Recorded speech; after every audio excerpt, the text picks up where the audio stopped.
What's good, crypto? I'm your host, Marvin, here to bring you a daily scoop on what's going on in crypto.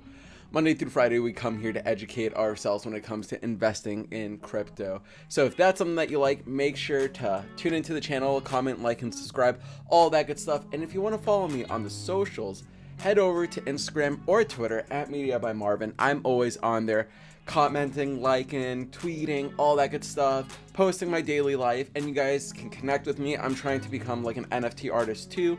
So if you like my work, I'd love to get my artwork out there. I love doing photos of Boston, all that good stuff.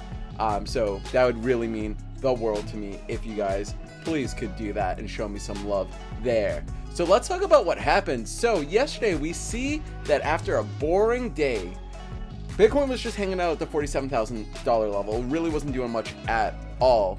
Holding it close and steady at 47,000 and closing there too, which is important. Now we're starting to see a rally for all of crypto, which is crazy, and you can see it right here. But is this the bounce that we've been talking about? Is this the bounce that we're looking for? We're going to talk about that in some interesting on-chain analysis, which I'll share with you guys. But let's take a look at the market cap. We're at 2.07, so that's up about 2% on the day, which is really good to see. Bitcoin at $48,150 right now, up about 2.4% on the day. Yesterday we were at 47,000, a little bit below that. We were at like 46,700, 46,800. So to see a good rally right now. If we take a look down, we see some other altcoins moving a lot stronger. Ethereum up about 3.5%. Cardano up 10.3%. Insane. Binance Coin hasn't had a big pump since it pumped up a couple of days ago. It was up at $513, I believe. So, you know, I had a little bit of a retracement, but it's still moving forward. XRP up $1.15. I'm going to tell you guys something. I actually forgot that I had another wallet address with some Dogecoin in there. So what I did was from my Dogecoin, you know, I had some good profits because I bought in wicked cheap there. I took some out there and I decided to diversify and add some XRP. Not a lot, just a very small bag of XRP, just because like it's a top 10 coin. I think like this is a very pumpable coin, especially with the large community. And I think that with the SEC lawsuit coming up in a couple of weeks or in the next month or so, I think this could really shape up and, you know, bring good profits. I personally am not a fan of the project, but I am a fan of making money. If we look down, Solana actually hit an all-time high last night. I think it was at about $82 or $83, but Solana crushing it. I think Solana and Cardano are about to freaking explode any second now. And if we continue to go down, Luna had a little bit of a retracement, up 15%. And if we continue to go down, we just see a decent amount of green today. Everything's starting to catch up just because Bitcoin just decided to rally. So everything's starting to turn around. And in the last 24 hours, we see Arweave up almost 30%. Again, Luna up a good amount. Revain, I'm not very familiar with that project, but you know, we see these two heavy hitters, Cardano and Solana, up a significant amount in the last day. Yesterday, Solana was in the high 60s, like 66 or 67. I was so close to buying some, but I can't buy more just because I think it's so expensive right now. And since I got in at around $20-25, it doesn't make sense for me to buy more. So I'm putting in and nibbling more at Bitcoin and some other projects that I want to dollar cost average or develop positions in, like XRP. But again, my XRP position and holding is very small, and I'm fine with that, just because again, the project doesn't speak out to me, but I know there's a huge community, and I think that, you know, it's up there as a top 10 coin for a reason. And I know it's very pumpable. I've seen it pump up a significant amount even from the beginning of this year. I know it still has a long way to go to its all-time highs, but I think that with the energy of this bull run, if things go as parabolic as I'm thinking they could be, I think this will be freaking huge. Just taking a look at so before I jump into the charts, normally I jump into the charts and look at the crypto fear and greed index. Let's just take a look at the crypto fear and greed index, just because I'm curious to see where we're at. 71 yesterday, at 75. We're down a few points. Nothing too crazy. I think the sentiment, everyone's in this like awkward, like, is crypto gonna go crazy, or is this like a disbelief phase where like 50 was the top and now we're going to go back down. So I think that, you know, we're in this like awkward phase where it's like if Bitcoin's able to rally and go over 51,000, everyone, even the bears that are like, you know, we're going back down or this is it, that's where we start to see the gears start to switch and people are like, oh, you know, there is a lot of gas left in the tank for Bitcoin and crypto as a whole. But before we jump into the charts, I want to share this. So Will Clement, he's an inside analyst and does a lot of like chain analysis, and something that was brought to my attention that I looked at today that I want to share with you all. After some profit taken earlier this week, it appears that we're starting another bullish impulse. We need to monitor these flows over the next few days, but as of now, leaning bullish for the next 1 to 2 weeks. So this is supply shock ratio, basically telling us how much illiquidity there is in centralized exchanges just in general. So but what that's essentially is telling us is how much Bitcoin is there actually out there, and if there's more demand than there's actual Bitcoin available, that's where we start to see a supply shock where price starts to skyrocket and things start to move in a bullish direction just because there's more demand than there is supply. You know, supply and demand. If there's more supply and not enough demand, then pressure and price just falls. But if we blow this up a little bit, as you can see, as we start to see upticks and the illiquid supply shock, you can see this in this blue, and if you're listening, just close your eyes. You can see that any time that the illiquid supply shock ratio bumps up, which means that there's not a lot of supply of Bitcoin on exchanges, we start to see an uptick in price accordingly. And over the last couple of days and weeks, where we've kind of seen a lull in price action, like if you take a look at the charts and you can take a look at the volume, there isn't a lot of volume in the last couple of days ever since we had that mega push from 29,000 up to about 41,000. And if you're visually watching on YouTube, you can see that on July 26th up until about August 2nd, we see a huge spike in the liquid supply shock. That's what caused this major rally.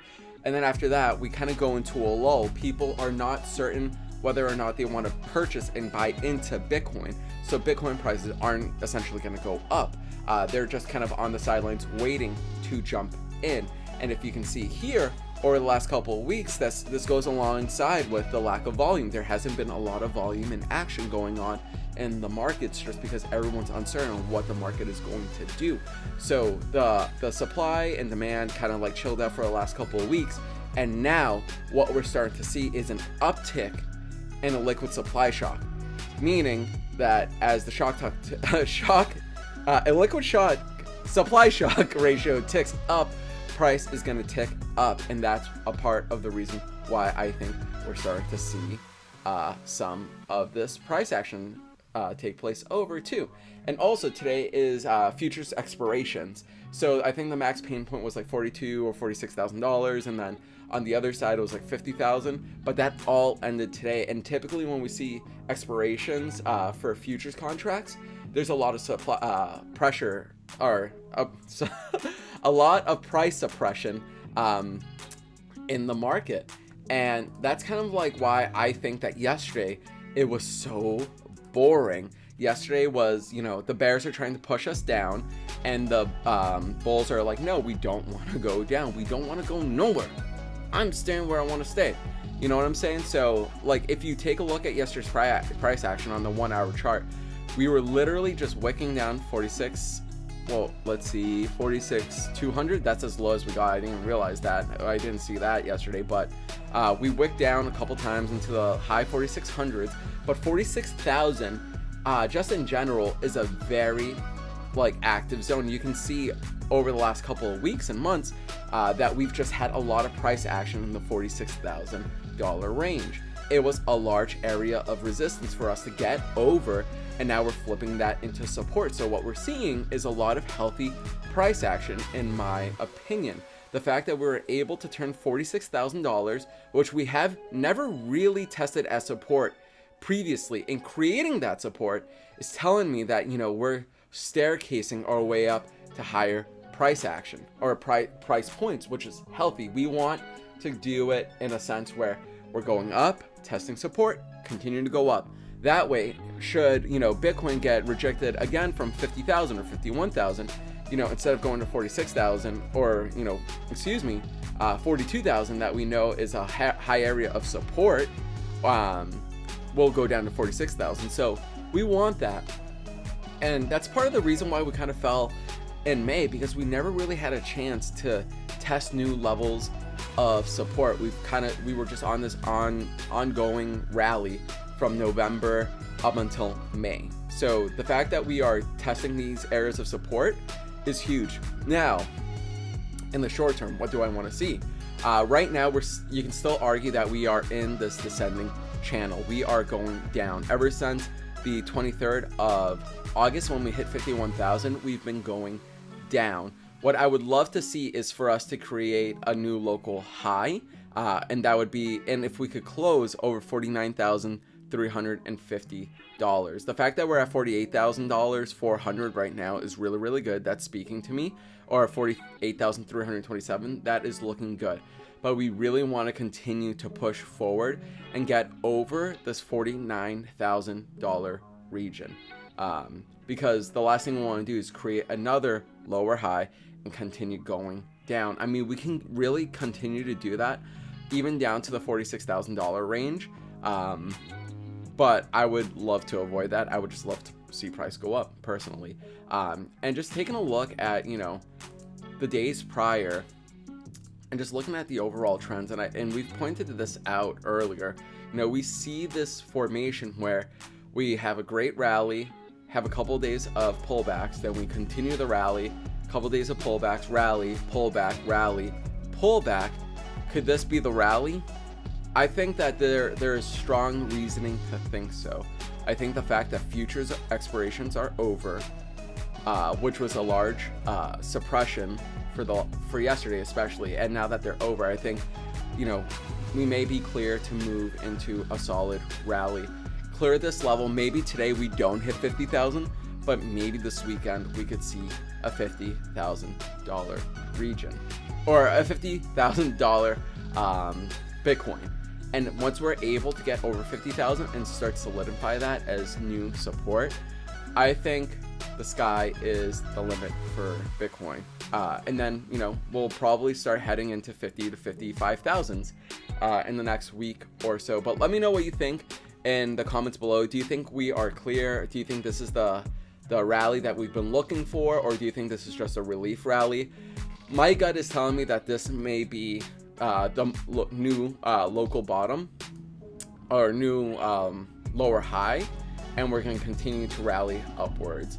But let me know. I know a lot of people are asking for us to dip down to $42,000 to test the 20-week SMA, the simple moving average, which is really healthy for the test of bull runs. But Rec Capital, someone that I follow, someone that I would totally recommend you checking out, we rarely ever got a test of the 20-week SMA, 20 SMA simple moving average during this mega rally. Do we want to see it? It would be good, but we don't need to see it right now. At some point, we're probably going to touch it, but necessarily, do we have to see it right now? Not necessarily. I think Bitcoin is doing its thing. I think, just overall, take a look at the weekly, man. We are doing so good. We've rallied so far, in the last 1, 2, 3, 4, 5, 6 weeks.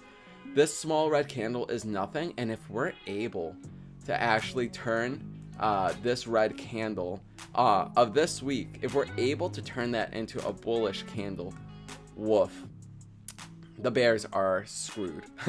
really screwed. I think we're going to continue to move up once we're able to turn this area of the 49,000 to 48,000 area into support and continue to move forward over 50 and 51,000 and claim those as areas of supports.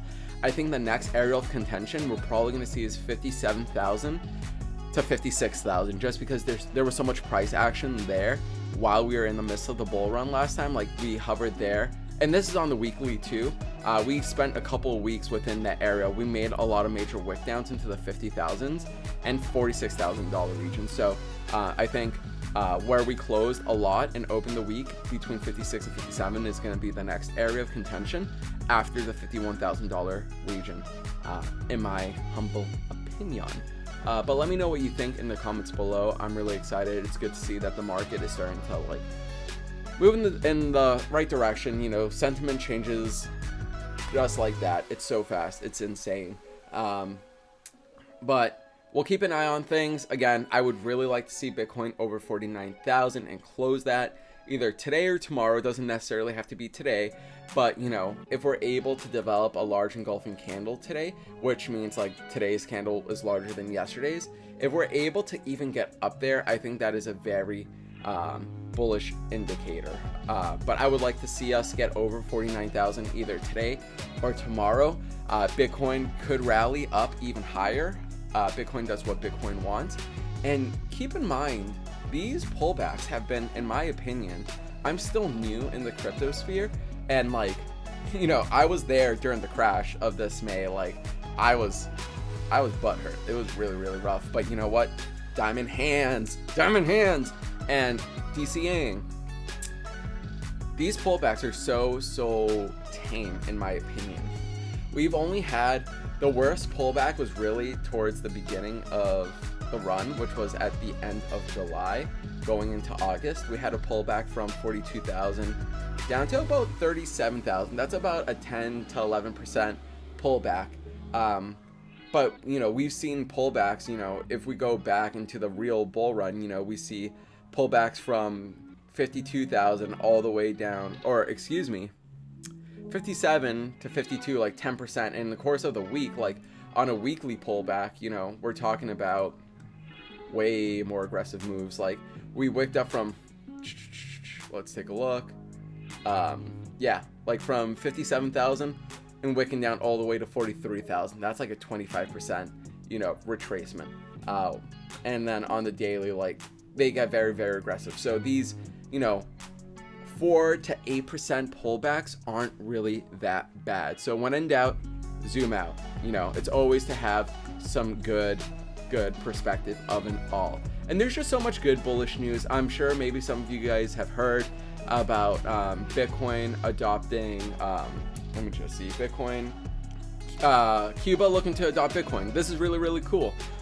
Yesterday it was announced Cuba will follow through on recognizing and regulating cryptocurrencies for payments in a central bank publication. The proposed resolution would create rules for uses of such currencies and establish ways to give licenses for crypto providers. So it's really, really cool to see the continuing adoption of Bitcoin in different areas, you know, with El Salvador adopting it as legal tender in just a couple of weeks. Having Cuba adopt Bitcoin too is just like another, you know, hoorah. Like it's just another check mark. Like we're going in the right direction, people. We just are. It's impossible not to. It's hard not to be bullish when all these things are pointing in the right direction. Like you just see it unfolding, and it's insane. Like you're a part of history. You're seeing it happen. And with NFTs crazes, like things are popping off in ways that we would never have imagined. So it's super exciting to be a part of this, and I hope you guys continue to watch these episodes, tune in, chime in, say hi, comment below, comment, like, and subscribe, and just reach out to me on socials. I'd love to connect with you all. But that's my video for today. Overall, things are looking good. I'm really excited, and you know, I think we're all starting the weekend off on the right foot. You know, again, we've seen these trends before, where we have a couple days of pullbacks and then some explosive moves. And if we're going to continue the pattern that we've seen over the last month, I think we're about to witness some major pumpage. Other than that, have a great day, everyone. See you guys either on, well, definitely on Monday, but if we see any crazy price action this weekend and we get over $50,000 or $51,000, maybe I'll make a video because I'm sure all the crypto space will be going wild. Have a good day, everyone. Peace.